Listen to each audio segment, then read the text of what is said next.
What's up guys, this is Chronic Gresham. Welcome to episode 80 of my FIFA 14 Road to Gold Around the World series. Welcome back guys. As you can see now, all the Liga Portuguesa players have now been sold. And we've got 138k to play around with. And we're going to be moving on to a squad builder, the Liga Adelante here. And mainly got a couple of gold players, but no real outstanding ones. So it's mainly going to be built of silvers and bronzes. But we're going to start off with the goalkeeper. Obviously, we're going to pick up a player called Ep80. He's an Israeli keeper and probably, I think, is it Akorte maybe? There is an informed version of him. I was thinking of doing it, and then I thought, I'm not too sure, like, his price is fluctuating so much. I just didn't think in the long run it would be worth it. I thought his normal card, it seems to have decent stats. I thought that'd just do the do fine in goal. So I picked his normal card up for a decent price there. And I was pretty happy about it. Moving on to the right back here. We're going to pick up a player called Laura, I think it is. Plays, I'm not too sure of the team off the top of my head. But let me have a quick look. Come on, flick back. It plays for Sporting Dijon. I believe used to be in the Liga BVA. I think they may have got relegated this season or the previous one. But they've got a couple of decent players. Real Zaragoza, they also got relegated last season. Alvaro there, 75 pace centre-back, 74 rated overall. Looks like a very, very good player indeed. Looking in the FC Barcelona Bear team, go and pick up this player called Ep80. Plays as a centre-back, Portuguese player. Got 79 pace, I think that is, and costs just like 200 coins. So he looked like a good player. There was no really other outstanding centre-backs with okay pace, so I decided just to go for that player. Go and pick up a player called Canelli there, out on the left back. I believe I used that play in FIFA 13, and he just seemed to do the job. Decent pace and just decent all-round stats, not too attacking either.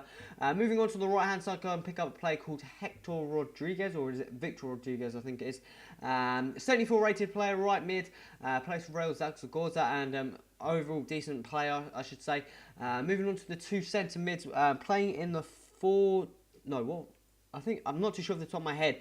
I think we're playing in the 4-4-1-1 with the centre forward and the striker. So we've got two centre mids. Sorry, pick up a player called Inigo Perez, and also pick up another player called Ali Man, aka German. Ali Man is German in Spanish, but know that stuff. But go and pick him up for 350 coins, and he was actually surprisingly very, very good.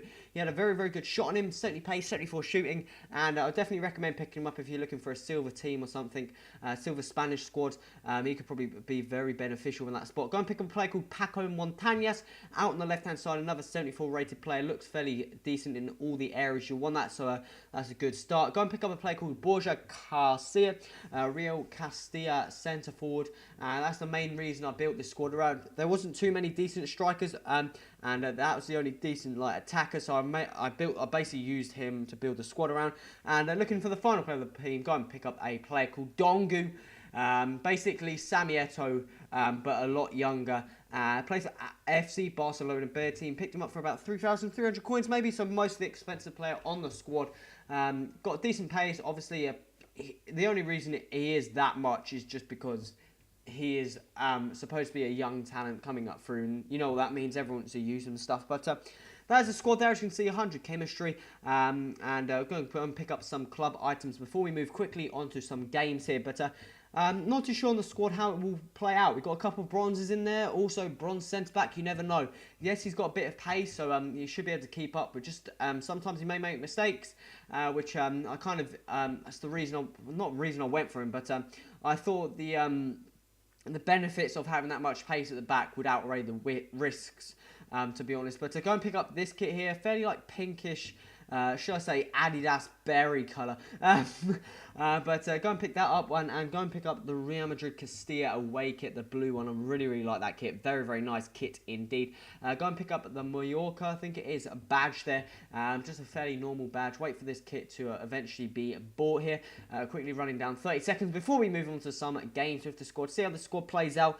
4-4-1-1. I'm not too sure how many times I've actually used this formation in this series. I think I've used it at least once maybe, so it should be fairly interesting how it plays. Normally it actually plays fairly well in the fact that you've got enough players behind the ball, in the sense that you've got enough defense power, as well as you've also got you kind of got limited attacking power, but the holding back centre forward seems to give another like option. Normally we got 2 up front. You kind of don't have anyone in that middle role to ping the balls, but with that centre forward, I think that works, and also backing up the striker. But we go straight into this first game and come against a Seli Aswad here, and he's going to pick up a corner, and that's kind of an interesting way to play a corner. Somehow Carlos Tevez bullies the play, and he somehow retains possession. Sees a lofted over the top ball into Dino Latali, touchdown by Pepe. Probably not the best save for my keeper. I really thought he could have closed that in, but Mario Balotelli goes and makes that 1-0 in the 22nd minute here. He again playing some balls straight off the players. My defender, not too sure what I was doing. Again, it's always one of those games where you just don't know. Looking back to it, you just wonder what the fuck are you doing, to be honest. But Carlos Tevez then makes it 2-0 in the 43rd minute, and this looks like it's going to be another first game domination, to be honest. However, Victor Rodriguez picks the ball up here, and Dongu Tag, what the fuck am I doing? That really I should have capitalised on that. As when I mean the 4-4-1-1 is kind of at its disadvantage. I just had no one there to pass it, and kind of made a mistake there. Should have done better there with the tackling. He basically just walks on through my defence. That made it 3-0 in the 60th minute. Straight from kickoff though, Borja Garcia here. He goes for a solitary run. Unfortunately gets tackled, but that ball somehow falls to the path of Inigo Perez. Gets past a couple of players and finds the back of the net to go and make that 3-run. And I was just making sure I tried to get a couple of goals in just to see how the team played, and that's just the main reason. I was just still trying as hard as I possibly could, not maybe even just get the comeback, but Balotelli made sure that comeback wasn't on to go and make that 4-1 in the 69th minute.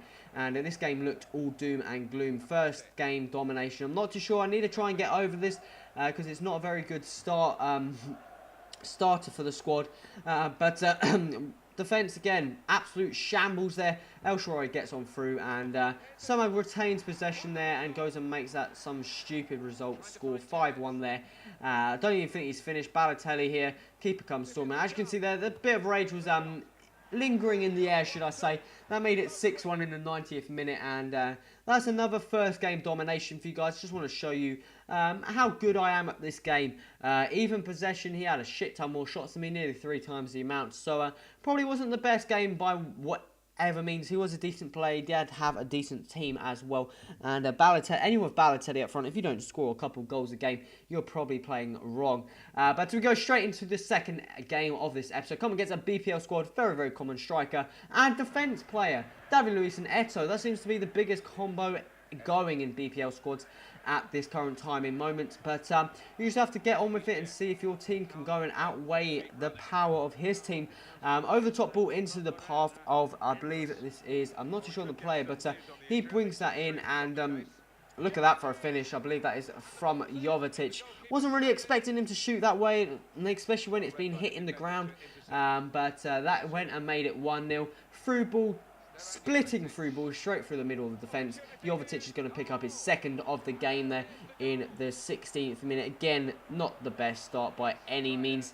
Eto'o there, kind of an audacious shot, shall I say. And we're going to play out from goal here and lose possession again. Nasri here, go pick this ball up, and my God, Nasri seemed like a fantastic player before. Rooney, bloody hell, that's a shot and a half. Roof of the net, top left, to make that 3-0 in the 40th minute. Inigo Perez, thought that's going to be one of our shots getting in. Unfortunately gets blocked, and we're going to pick up a corner here. And we're going to swing this bad boy in with our Alaman here. He's going to swing it in with German efficiency onto the head of Ear. And he's going to go and make that 3-1 in the 50th minute. He's actually got very, very good, heading capability, shall I say, from corners. He scored a number of them, so make sure you stay tuned to see them. But some nice work here, and we're getting back into the swing of things. 56th minute here, Borja Garcia, near post shot. Very, very nice finish indeed to go and make that 3-2 in the 57th minute. And the comeback was on over the top ball into Alaman here, and he's basically through. If I miss this, I'm going to be gutted. And another fantastic finish, calm, composed, and collective to go and make that 3-3. And we move on to the 80th minute here. The lag was unreal. Victor Rodriguez sprinting down the right hand side here, And cuts inside, get past Ashley Cole, finds the ball into Borja Garcia. Is he going to make it into the back of the net? Yes, he does. That is a man of the match performance by him to go and make that 4-3 in the 83rd minute. That game all looked doom and gloom until we came back and got back into the swing of things. I really wanted to win this. I didn't want to get fucking thrashed again. And as you can see there, I stepped up a lot from the second half and ended up winning that, which is kind of very nice, especially when you have your squad come against a squad like that. The satisfaction is unreal. But I'm not too sure, has EA changed something? Because the amount of injuries I'm currently getting are absolutely ridiculous. I think I'm getting at least one every two episodes at least. I think with using this Liga Adelante squad, I think I got about 5 maybe over the course of the whole time I used it. But guys, this is coming towards the end of the episode. If you'd like to say, remember to hit that like button. Also remember to subscribe. Stay tuned to this series and any feedback in the comments will be much appreciated. Appreciate guys. This has been Crush. Till next time, adios.